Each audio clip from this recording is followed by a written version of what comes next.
Hello বন্ধুরা, কেমন আছেন সবাই? আজকের এই ভিডিওতে ফুটবল ইতিহাসের কোপা আমেরিকা সবচেয়ে বেশি জয় করা 8টি দলের মধ্যে আমরা দেখব কে বেশি কোপা আমেরিকা নিছে। তো আমাদের 8 নম্বর পজিশনে রয়েছে কলম্বিয়া এই পর্যন্ত কোপা আমেরিকা জিতেছে একবার। তো আমাদের 7 নম্বর পজিশনে রয়েছে বলিভিয়া এই পর্যন্ত কোপা আমেরিকা জিতেছে একবার। তো আমাদের 6 নম্বর পজিশনে রয়েছে পেরু এই পর্যন্ত কোপা আমেরিকা জিতেছে মোট 2বার। তারপরে 5 নম্বর পজিশনে রয়েছে প্যারাগুয়ে এই পর্যন্ত কোপা আমেরিকা জিতেছে 2বার।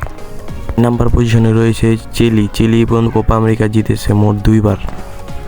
তারপরে 3 নম্বর পজিশনে রয়েছে ব্রাজিল তাদের ইতিহাসে এই পর্যন্ত কোপা আমেরিকা জিতেছে 9বার। 2 নম্বর পজিশনে রয়েছে উরুগুয়ে তাদের ইতিহাসে এই পর্যন্ত কোপা আমেরিকা জিতেছে 15বার। তারপরে 1 নম্বর পজিশনে রয়েছে আর্জেন্টিনা তাদের কোপা আমেরিকার ইতিহাসে এই পর্যন্ত 16বার কোপা আমেরিকা জিতেছে। তো এই ছিল ফুটবল ইতিহাসে সবচেয়ে বেশি জয় করা 8টি দল। তো যারা ভিডিওটি লাস্ট পর্যন্ত দেখছেন সবাই ভিডিওটি ভালো লাগলে লাইক কমেন্ট সাবস্ক্রাইব করে দিয়ে যান।